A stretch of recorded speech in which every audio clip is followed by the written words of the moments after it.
하나님의 말씀입니다. 신약 성경 에베소서 2장 8절로 10절 말씀입니다.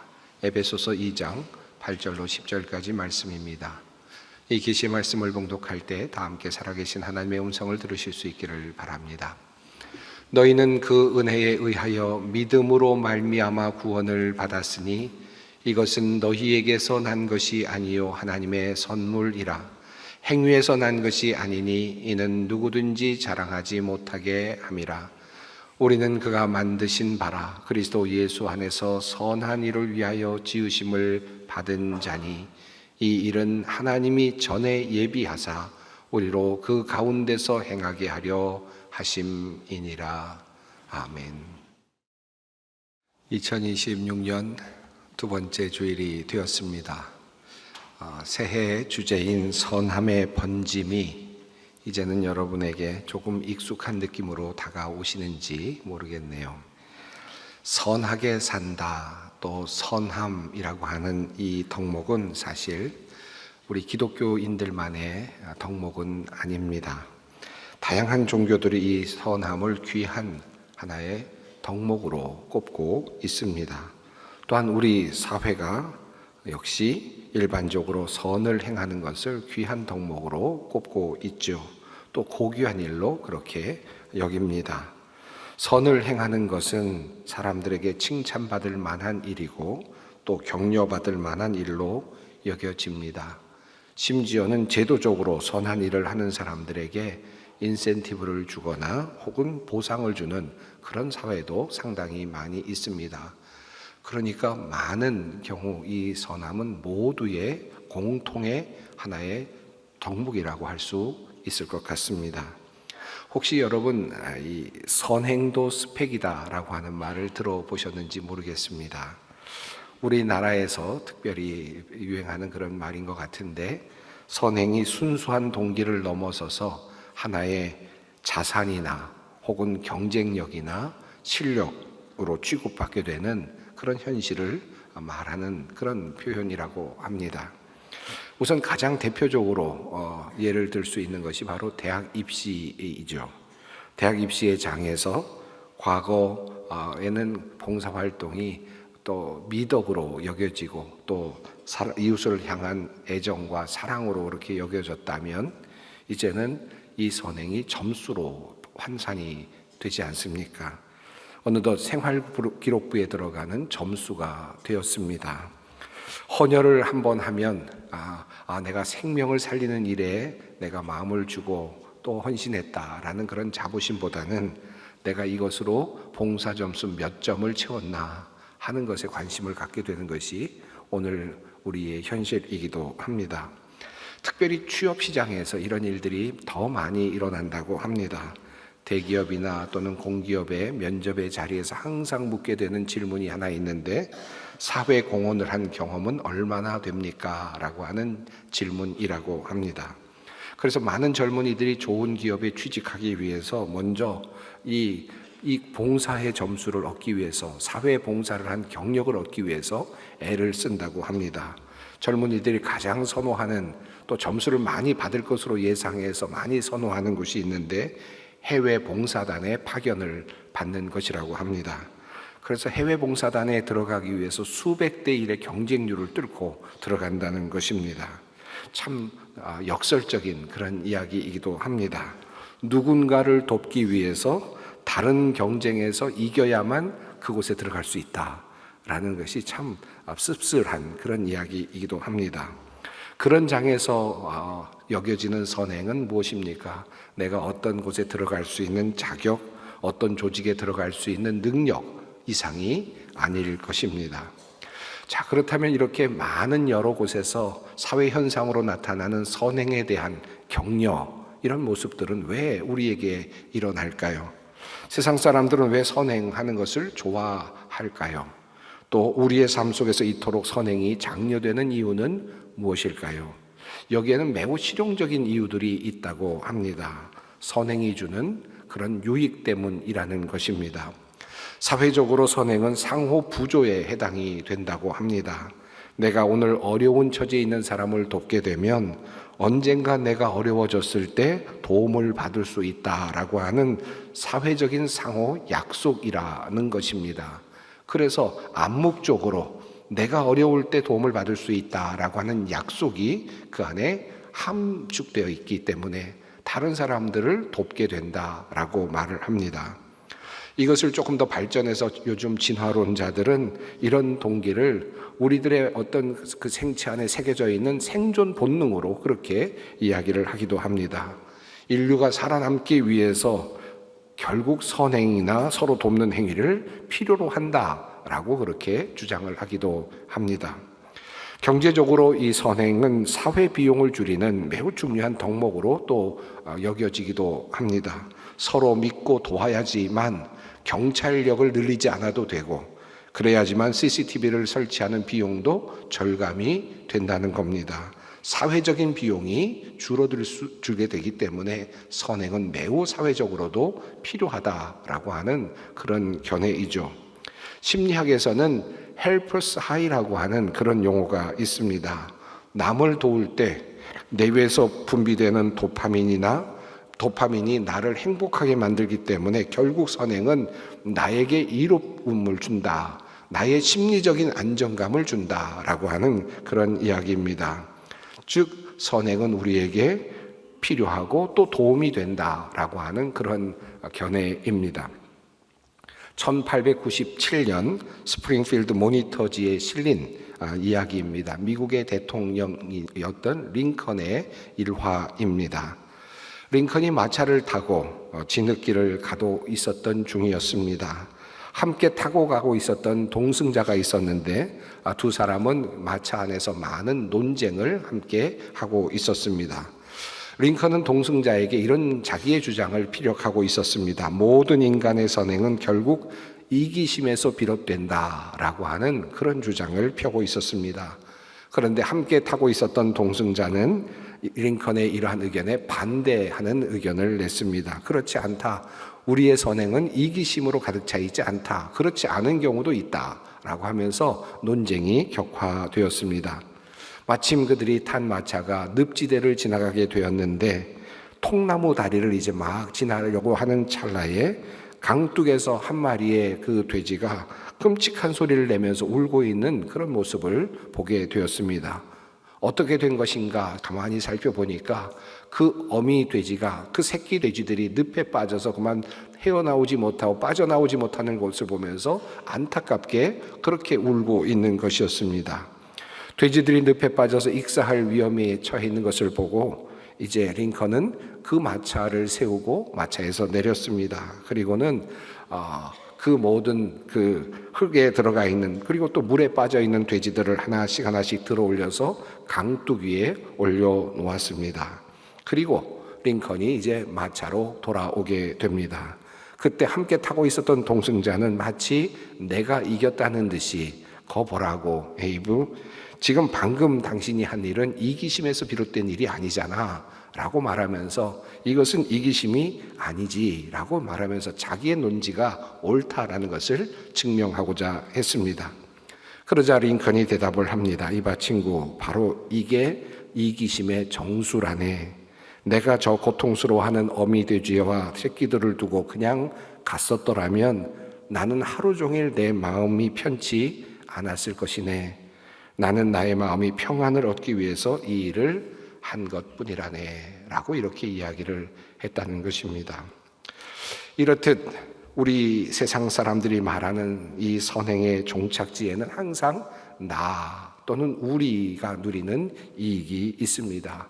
그토록 존경받을 만한 링컨에게조차도 이와 같은 개인적 이기심이 있었다. 그의 선행에조차도 이기심이 작동하고 있었다라는 것은 우리 모두에게 다 이런 이기심이 있다라는 그런 의미이기도 하겠습니다. 우리가 선행을 가르치고 격려하는 이유는 우리에게 실은 이득이 있기 때문이다라고 하는 기대 때문입니다. 이것이 바로 사회와 세상이 우리에게 선행을 강조하는 이유입니다.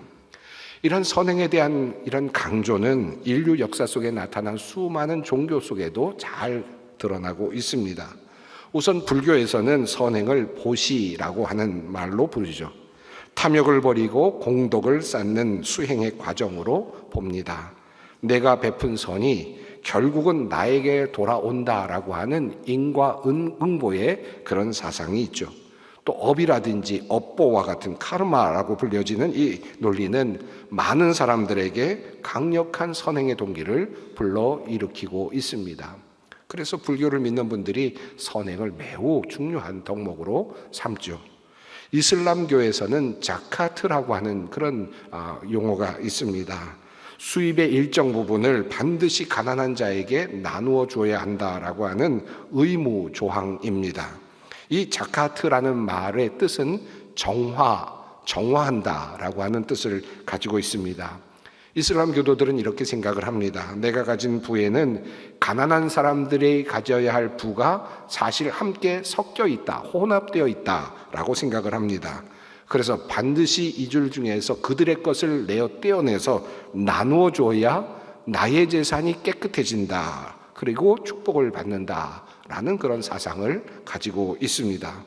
또 동시에 더 나아가서 내가 선행을 통하여 자신의 탐욕스러운 마음이 결국은 정화되게 된다. 정화할 수 있게 된다라고 그렇게 가르치죠. 이렇듯 여러 종교에서도 선한 행실은 격려할 만한 일이고 또 종교 수행에 있어서 매우 중요한 과정이라고 할 수 있습니다.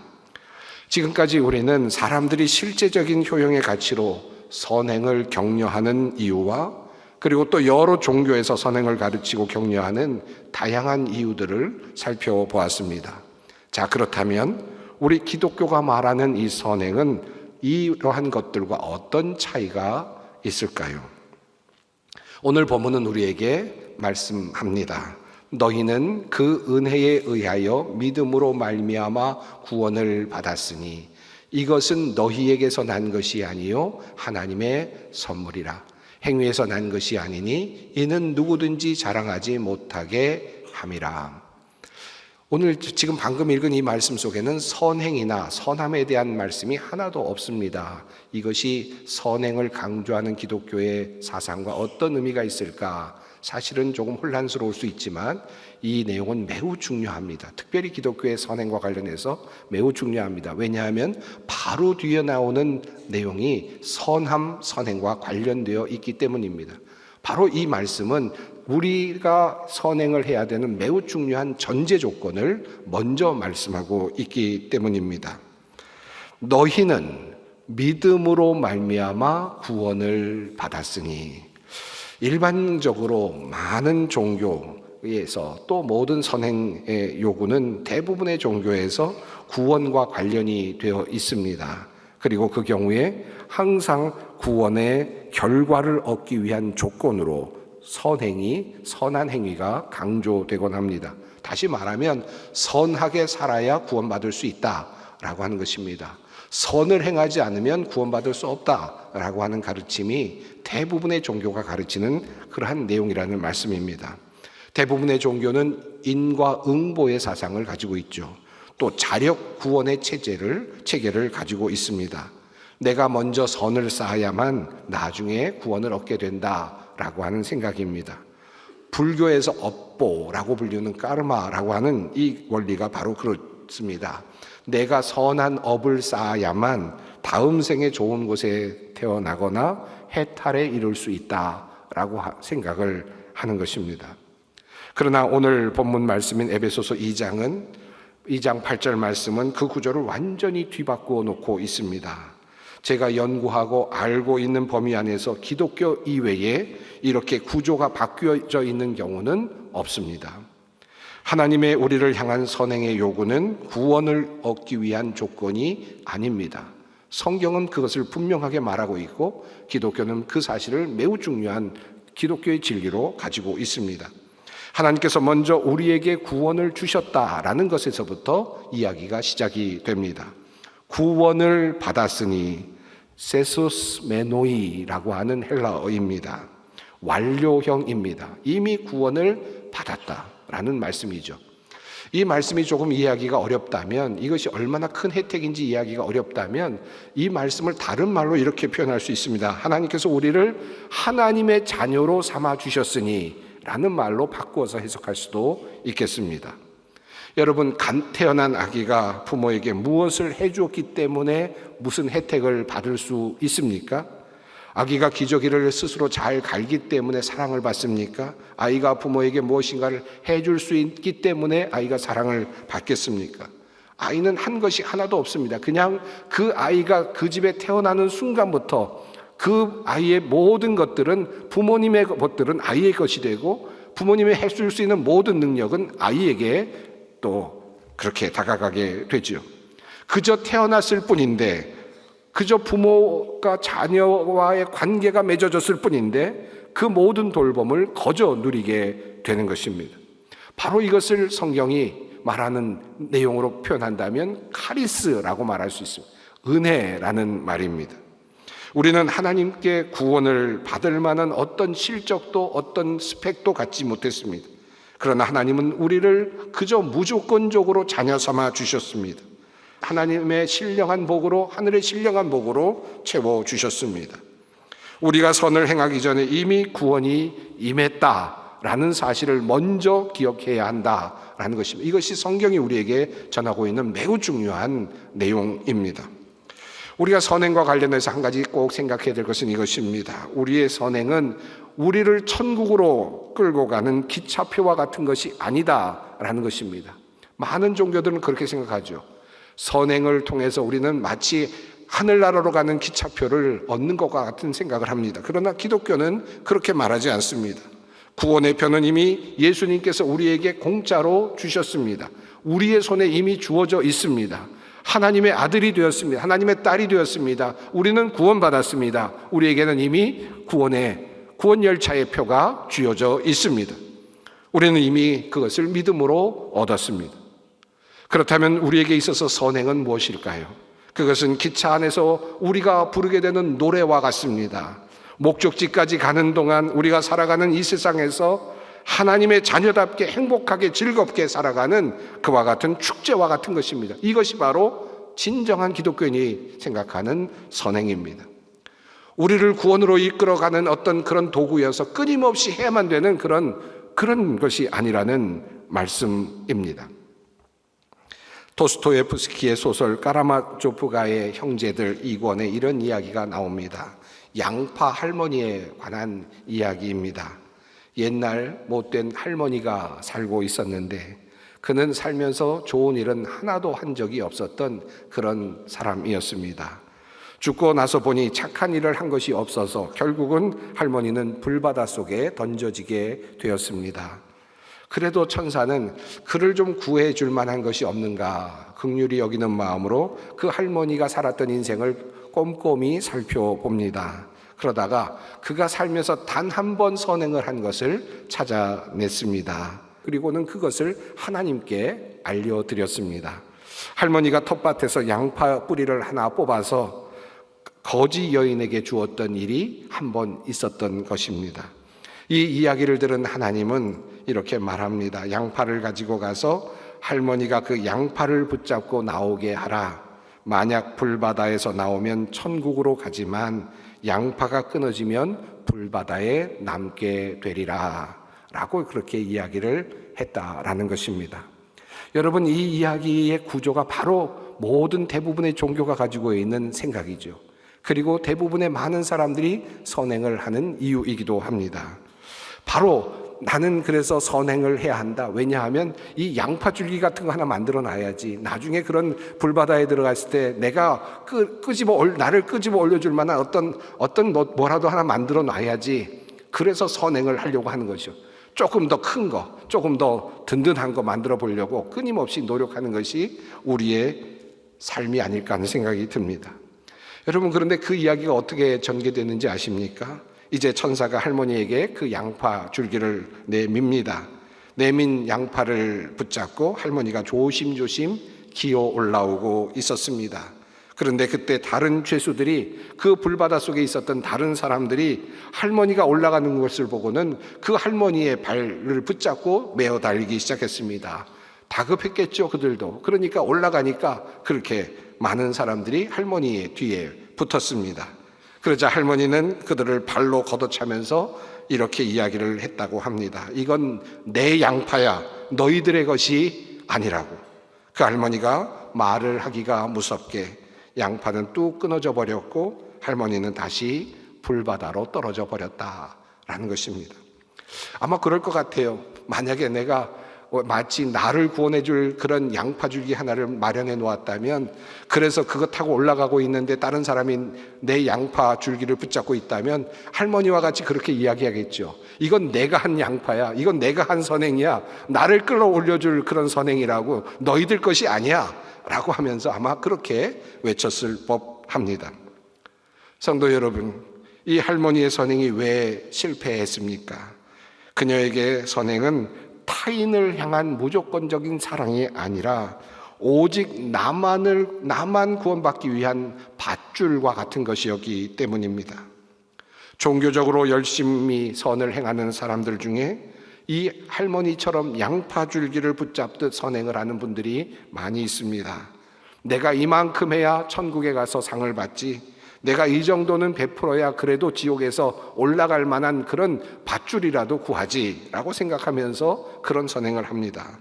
하지만 나의 구원과 나의 보상을 위해 행하는 선행은 결과적으로는 자기애라고 말할 수 있습니다.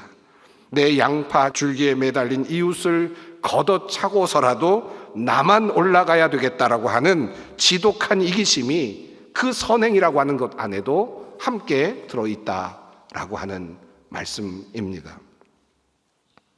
양파 줄기를 붙잡고 나만 살려 했던 할머니의 선행이 거래였다면, 성경이 말하고 있는 선행은 사랑이라고 말할 수 있겠습니다. 이 사랑을 어떻게 표현할 수 있을까? 저는 효도와 함께 연결해서 한번 설명해 보고 싶습니다.